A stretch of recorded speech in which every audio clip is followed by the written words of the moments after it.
ഇവന് മരം കയറാൻ അറിയായിരുന്നെങ്കി ഈ ബറ്റിയൊക്കെ ഓടിച്ചു വിട്ടേനെ. നീ ഏണി ഒന്ന് ശരിക്കും പിടിച്ചേ. ഞാൻ ശരിക്കും പിടിച്ചിട്ടുണ്ട്. നിങ്ങള് ധൈര്യമായിട്ട് കേറിക്കോ. പക്ഷികളെ, അണ്ണാനെ ക്ഷമിക്കുക. ഇടാ പഹയാ, ചക്ക എടുത്തിങ് വാ.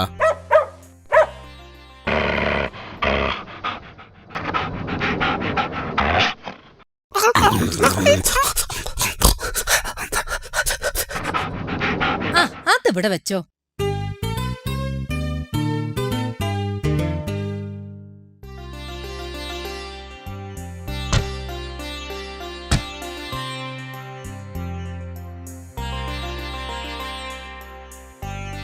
എന്തൊരു മധുരം! നല്ല തേൻ പോലുള്ള ചക്ക. മക്കള് വേണ്ടത് കഴിച്ചോ.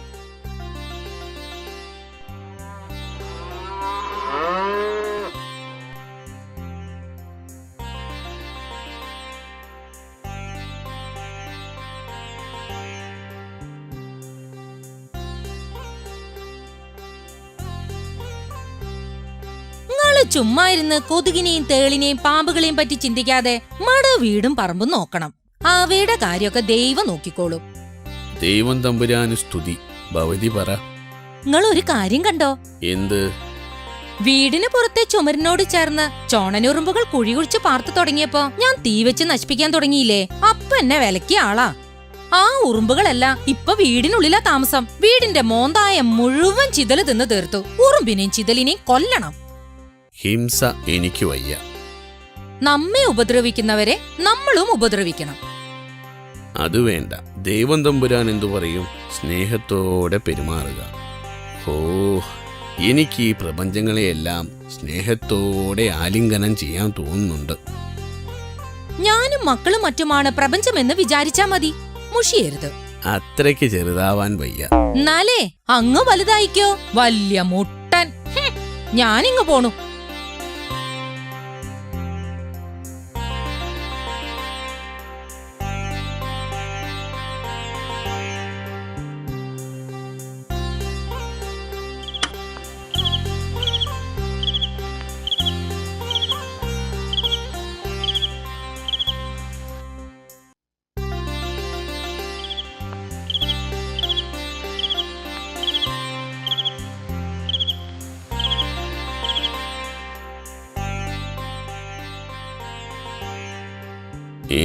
വണ്ട്, പാറ്റ, ചീവീട്, പിന്നാമിനുങ്ങ് എല്ലാവരും ഈ വീട്ടിൽ താമസിക്കുന്നവരാണോ?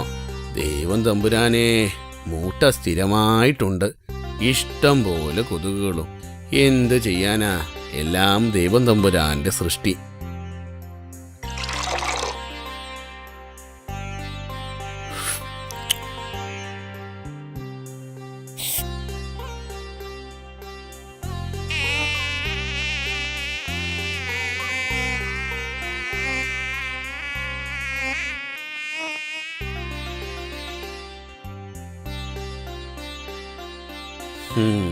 കണ്ടില്ലേ, മനുഷ്യരുടെയും ജന്തുക്കളുടെയും ചോര കുടിച്ച് ജീവിക്കാനായി ദൈവം തമ്പുരാൻ കൊതുകുകളെയും സൃഷ്ടിച്ചു. നിർബാധം കുടിക്കട്ടെ. മരിച്ചു പോകുന്ന മനുഷ്യനാണല്ലോ.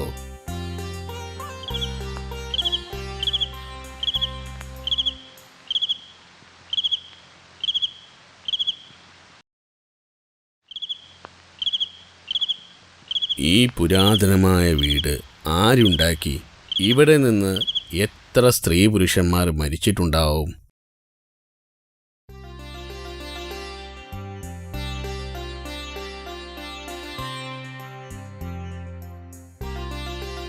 ഭാര്യയ്ക്കും മക്കൾക്കും കുറച്ച് തണുത്ത കാറ്റ് കൊടുക്കാം. ആ ഫാൻ അങ്ങോട്ട് നീക്കി വയ്ക്കാം.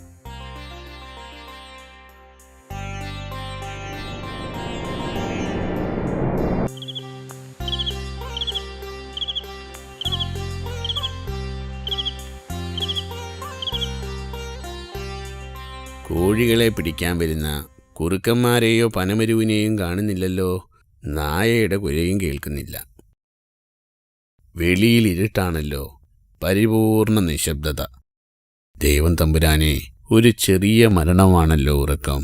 എത്രയോ മരണങ്ങൾ. ജീവിതം തിന്നും കുടിച്ചും രമിച്ചും വഴക്കിട്ടും അങ്ങനെ അനന്തമായി പോകുന്നു.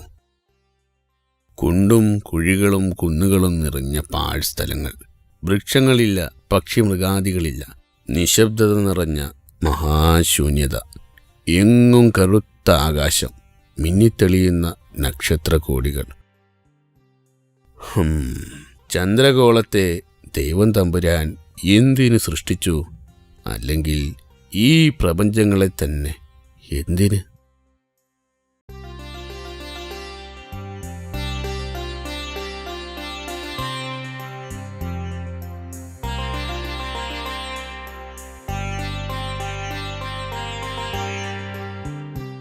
കണ്ടില്ലേ, കടുകുമണി, നീലച്ചിറകുകൾ എത്ര സുന്ദരമായി സൃഷ്ടിച്ചിരിക്കുന്നു. ദൈവം തമ്പുരാന്റെ സൃഷ്ടികളായ സൃഷ്ടികൾ ഓരോന്നും പരിപൂർണ കലാസൃഷ്ടികളാണ്.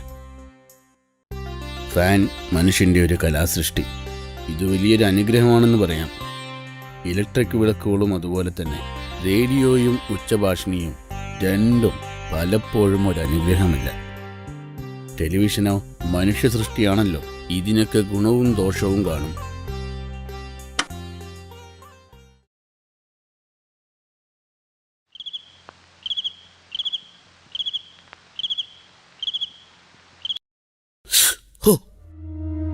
എന്തൊരു നീറ്റിലും പുകച്ചിലും. ഭാവിയേ, എടിയേ, എന്താ എന്താ അങ്ങക്ക് പറ്റിയത്? കൈത്തണ്ടയിൽ എന്തോ ഒരു വേദന പോലെ. അയ്യോ, എന്തോ കുത്തിയതാണ്. സൂചി കയറിയ മാതിരി ചുവന്ന 2 പാടുകളുണ്ട്. എണീറ്റ്.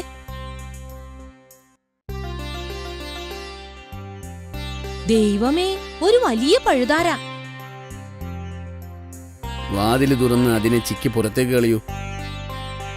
നിങ്ങളെ ഒരു കാര്യം. വിഷമുണ്ട്, കടുകടുത്ത് നീറും. ഒരു മരുന്ന് ചെയ്യാം. ഒരു ദിവ്യൻ പറഞ്ഞു തന്നതാ.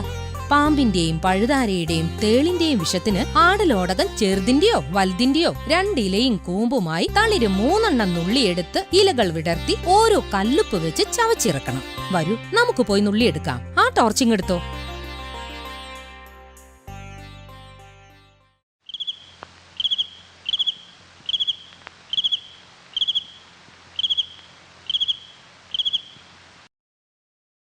ദാ, വേഗം കഴിച്ചോ.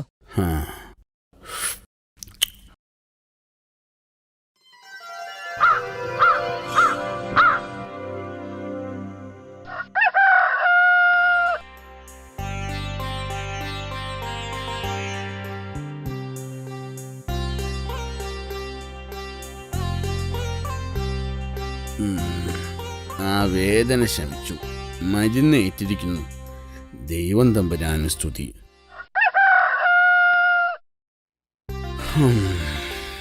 ഇനി കുറച്ചു നേരം പത്രം വായിച്ചിരിക്കാം.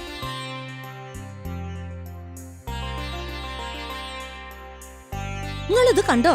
10-30 കരിക്കുകൾ വീണ് കിടക്കുന്നു. നീളത്തിൽ തുറന്നിട്ടുണ്ട്. എലി കുത്തിയിട്ടതായിരിക്കും. എലി വിഷം വാങ്ങിച്ചു കൊണ്ടുവരണം. ചോറിലോ പഴത്തിലോ വിഷം വെച്ച് കുറെ എലികളെ കൊല്ലാം. കൊല്ലുന്നത് ശരിയാണ്. അതും ദൈവം തമ്പുരാന്റെ സൃഷ്ടിയല്ലേ. മനുഷ്യരെ പോലെ തന്നെ ഭൂമിയിലെ ഉൽപ്പന്നങ്ങൾക്ക് എലികൾക്കുമുണ്ട് അവകാശം. നിങ്ങളോട് ഇതൊന്നും പറഞ്ഞിട്ട് കാര്യമില്ല.